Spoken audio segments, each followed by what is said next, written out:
नमस्कार दोस्तों, आज की इस क्लास में हम डिस्कस करने वाले हैं राजस्थान जीके के बहुत ही महत्वपूर्ण इंपॉर्टेंट क्वेश्चन जो कि आपका भी पेपर होने वाला है लॉकडाउन के बाद। राजस्थान पटवारी का, राजस्थान पुलिस का और जितने भी सारे इनके साथ जो भी राजस्थान कंपटीशन के एग्ज़ाम होने वाले हैं उन सभी के लिए बहुत ही महत्वपूर्ण जो क्वेश्चन है इसके बारे में आज हम डिस्कस करने वाले हैं। तो चलिए दोस्तों शुरू करते हैं बिना टाइम वेस्ट के। आज का फर्स्ट क्वेश्चन जो है आपके सामने, निम्न में से कौन सा स्थल राजस्थान में 1857 की क्रांति का केंद्र नहीं था? तो आपको बताना है दोस्तों, इनमें से कौन सा वो स्थल है जो कि राजस्थान में 1857 की जो क्रांति हुई उसका केंद्र नहीं था। आपके पास ऑप्शन है नीमच, अजमेर, जयपुर या फिर अहुआ। तो आपका राइट आंसर होगा दोस्तों ऑप्शन नंबर सी, क्योंकि 1857 की क्रांति में नीमच, अजमेर और अहुआ तीनों ही केंद्र थे और जयपुर जो है वो 1857 की क्रांति का केंद्र नहीं था। जयपुर का जो शासक था उस समय राम सिंह, जो कि उस समय जयपुर के शासक थे, जिन्होंने अंग्रेज़ों की सहायता की थी। आपको ध्यान में रखना है, जिनके कारण अंग्रेज़ों ने इन्हें सितारे हिंद की उपाधि भी दी थी। जो राम सिंह है उनको अंग्रेज़ों ने सितारे हिंद की उपाधि दी थी और इन्होंने अंग्रेज़ों की वहाँ पर सहायता की थी। इसी के साथ दोस्तों बढ़ते हैं अगले क्वेश्चन की तरफ। जसवंत थड़ा का संबंध किस दुर्ग से है? दोस्तों वेरी मोस्ट इम्पोर्टेंट क्वेश्चन है दोस्तों, बहुत ही महत्वपूर्ण क्वेश्चन जो कि एग्जाम में बहुत बार पूछा जाता है और पूछे जाने की संभावना बहुत ज़्यादा है। जसवंत थड़ा का जो संबंध है कौन से दुर्ग से है? बटनेर दुर्ग, कुंभलगढ़ दुर्ग, चित्तौड़गढ़ दुर्ग या फिर मेहरानगढ़ दुर्ग। तो आपका राइट आंसर होगा ऑप्शन नंबर डी, मेहरानगढ़ दुर्ग, जो कि दोस्तों आपके कहाँ पर है? जोधपुर के अंदर है मेहरानगढ़ दुर्ग। और बात करें दोस्तों जसवंत थड़ा इसके निर्माण की, इसका जो निर्माण करवाया था वो राजा सरदार ने इसका निर्माण करवाया था, सरदार सिंह ने, और राजा जसवंत की याद में इन्होंने निर्माण करवाया था।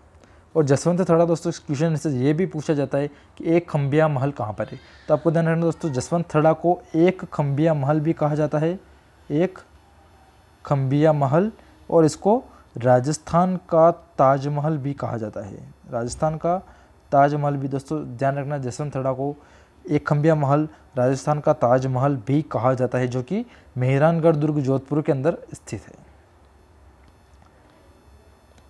बढ़ते हैं अगले क्वेश्चन की तरफ। सिद्धमुख नहर परियोजना भारत के किस राज्य में है? बहुत इजी क्वेश्चन है दोस्तों, जो कि आपके राजस्थान के अंदर है, ऑप्शन नंबर डी। बढ़ते हैं अगले क्वेश्चन की तरफ।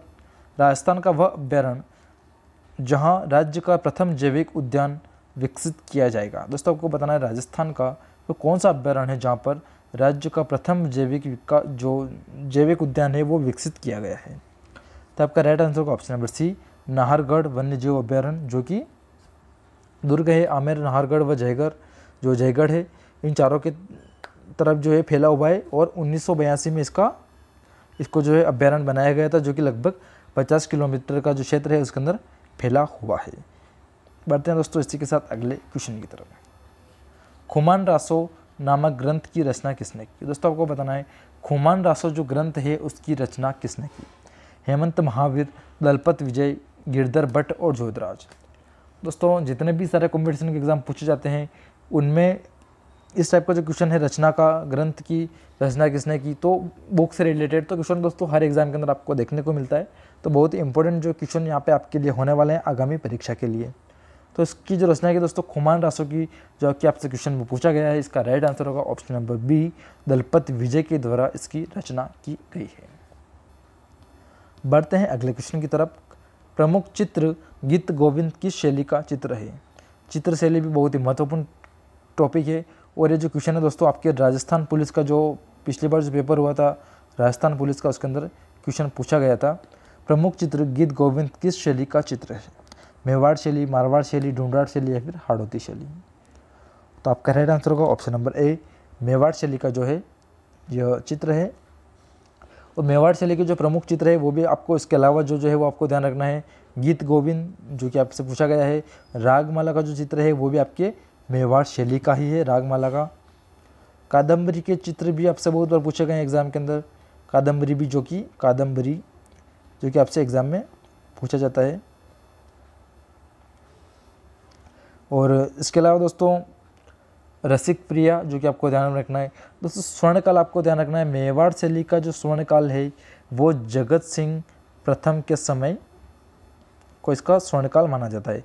जगत सिंह प्रथम के समय को स्वर्णकाल माना जाता है, आपको ध्यान में रखना है। बढ़ते हैं इसके साथ अगले क्वेश्चन की तरफ। गार्गी पुरस्कार का संबंध है दोस्तों, आपको बताना है गार्गी पुरस्कार का जो संबंध है इनमें से किनके साथ है। आंगनवाड़ी केंद्र से, बालिका के जन्म से, खेल क्षेत्र से संबंधित या फिर महिला शिक्षा से। तो गार्गी जो पुरस्कार है दोस्तों वो महिला शिक्षा से संबंधित है, आपको ध्यान में रखना है। 4 हाथों वाले देवता के रूप में ख्याति किसकी हुई।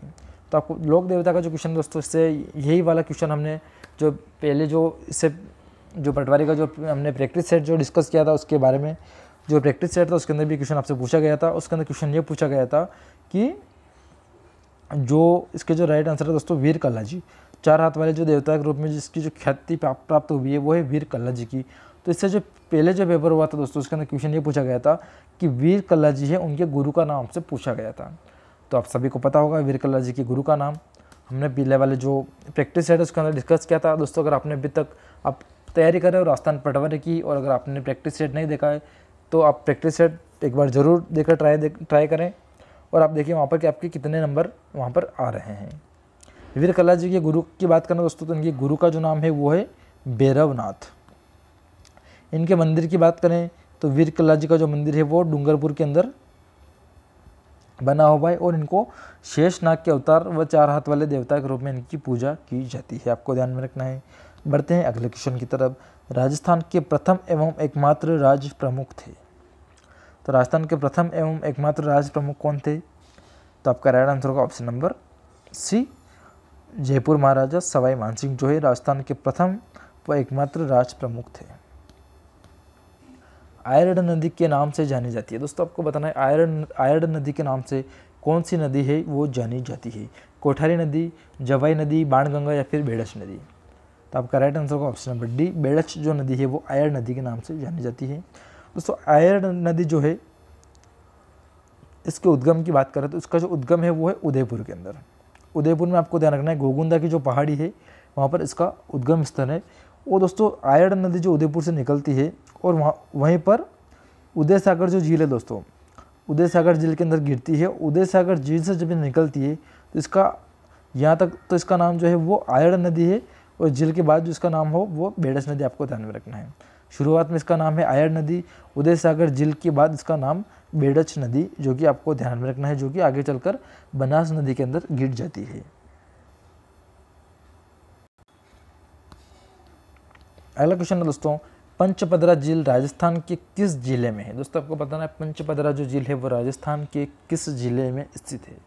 तो ये दोस्तों आपके बालोतरा बाड़मेर के अंदर ये झील जो स्थित है, जो कि पंचा नामक जो बिल है उसके द्वारा बनवाई थी।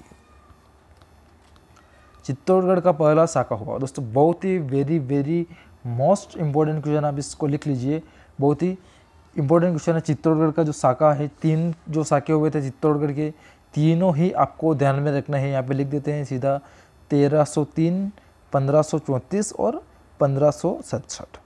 तीनों जो साके हैं चित्तौड़गढ़ के, आपको ध्यान में रखना है, बहुत ही वेरी मोस्ट इंपॉर्टेंट क्वेश्चन है। तो चित्तौड़गढ़ का साका है 1303 के अंदर जो प्रथम साका हुआ था, आपको ध्यान रखना किसके समय में हुआ था और आक्रमण किसने किया था। तो दोस्तों 1303 के अंदर जो साका हुआ था वो रतन सिंह के समय में हुआ था, और उनकी जो पत्नी है पद्मिनी के द्वारा वहाँ पर जौहर किया गया था। आक्रमण आपको ध्यान रखना है रतन सिंह के समय 1303 में हुआ था, और आक्रमण किया था उस समय अलाउद्दीन खिलजी ने।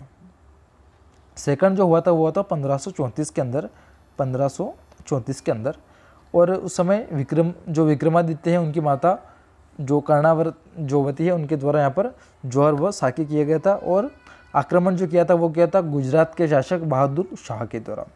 1567 की बात करें तो जो 1567 में जो हुआ था वो जयमल फत्ता जो थे उन्होंने टाइम में हुआ था। उस समय उदय सिंह जो थे चित्तौड़गढ़ का जो शासक, जयमल फत्ता को सौंपकर उदय सिंह जो थे वो उदयपुर चले गए थे, और जो राजपूत जो स्त्री थे उनके द्वारा जौहर किया गया था। जो आक्रमण जो किया था वो अकबर ने आक्रमण किया था। दोस्तों आपको आक्रमण ध्यान रखना, 1303 के अंदर जो आक्रमण हुआ था अलाउद्दीन का हुआ था, 1534 में आक्रमण हुआ था गुजरात के शासक बहादुर शाह का, और 1567 में जो शासक जो आक्रमण हुआ था वो हुआ था अकबर का। और आपको तीनों ही साके मोस्ट इंपॉर्टेंट आपको ध्यान में रखने हैं, 1303, 1534 और 1567। बढ़ते हैं दोस्तों अगले क्वेश्चन की तरफ। और दोस्तों आपको वीडियो अच्छा लग रहा हो तो आप इस चैनल को सब्सक्राइब करें। और बढ़ते हैं अगले क्वेश्चन की तरफ। राजस्थान के राज्यसभा के सदस्यों का कार्यकाल कितना होता है? बहुत इजी क्वेश्चन है दोस्तों। राज्यसभा के जो सदस्य उनका कार्यकाल जो होता है वो 6 वर्ष का होता है। राज्यसभा की सीटें कितनी दोस्तों? 245 इसकी सीटें हैं। और अध्यक्ष की बात करें तो इसका जो अध्यक्ष होता है वो उसको सभापति कहा जाता है। अध्यक्ष को सभापति कहा जाता है। और सभापति जो होता है वो उपराष्ट्रपति होता है। तो दोस्तों अभी आपको कमेंट करके बताना कि राज्यसभा का जो सभापति है वो कौन है। तो आपको कमेंट में इसको लिख के बताना कि यानी कि भारत का जो उपराष्ट्रपति है वो कौन है। बढ़ते हैं अगले क्वेश्चन की तरफ। आंवला आभूषण पहना जाता है। दोस्तों आपको बताना है आंवला जो आभूषण है वो कहाँ पर पहना जाता है? नाक में, कान में, कलाई पर या फिर पैरों में? तो आंवला जो आभूषण है वो आपके पैरों में पहना जाता है। ऑप्शन नंबर डी है आपका राइट होगा। बढ़ते हैं अगले क्वेश्चन की तरफ। धाराधारगढ़ किस दुर्ग का अन्य नाम है? तो आपको बताना है धाराधारगढ़ जो कौन सा दुर्ग है जिसका यह नाम है? भरतपुर का किला, चौमू का किला, गागरोन का किला या फिर बीकानेर का किला? तो आपका राइट आंसर होगा ऑप्शन नंबर बी। चौमू का जो किला है उसका जो नाम है वो है धाराधारगढ़। दोस्तों इसका जो निर्माण है वो ठाकुर कर्ण सिंह के द्वारा इसकी नींव रखी गई थी। और इसका जो पहले जो नाम था वो भी आपको ध्यान रखना है। इसका जो पहले नाम था वो था रघुनाथगढ़। रघुनाथगढ़ इसका नाम है। धाराधारगढ़ और चौमू का किला, तीनों ही नाम आपको ध्यान में रखने हैं। बढ़ते हैं अगले क्वेश्चन की तरफ। राजस्थान का सबसे नवीन रियासत है। तो आपको बताना है राजस्थान की सबसे नवीन रियासत कौन सी है? झालावाड़, भरतपुर, कोटा या फिर शाहपुरा? तो आपका राइट आंसर होगा ऑप्शन नंबर ए, झालावाड़, जो कि राजस्थान की सबसे नवीन रियासत है। और राजस्थान की सबसे जो प्राचीन जो रियासत है वो भी आपको ध्यान में रखना है, वो है आपके मेवाड़, जो कि उदयपुर। बढ़ते हैं आज के लास्ट क्वेश्चन की तरफ। राजस्थान में जनसंख्या का सबसे कम घनत्व किस जिले में है? तो राजस्थान में जनसंख्या का सबसे कम घनत्व पूछा गया है, तो वो है दोस्तों आपके ऑप्शन नंबर ए, जैसलमेर के अंदर। और जैसलमेर के बाद फर्स्ट में तो सबसे कम है जैसलमेर, उसके बाद आएगा बीकानेर और उसके बाद आएगा बाड़मेर। तीनों ही आपको सीरियल ध्यान रखनी है, जैसलमेर, बीकानेर और बाड़मेर। और क्वेश्चन अगर ये पूछा जाए कि राजस्थान में जनसंख्या का यहाँ पर सबसे कम पूछा गया, अगर सबसे अधिक पूछा जाए क्वेश्चन के अंदर तो आपको ध्यान में रखना है सबसे अधिक जो है वो है आपकी जयपुर, उसके बाद भरतपुर और दौसा। आपको तीनों ही ध्यान में रखना है। सबसे कम की बात करें तो जैसलमेर, बीकानेर और बाड़मेर। सर्वाधिक की बात करें तो जयपुर, भरतपुर और दौसा। दोस्तों अगर आपको वीडियो अच्छा लगा हो तो लाइक करें, चैनल को सब्सक्राइब नहीं किया है तो चैनल को सब्सक्राइब करें। धन्यवाद। जय हिंद, जय भारत। मिलते हैं अगली क्लास में।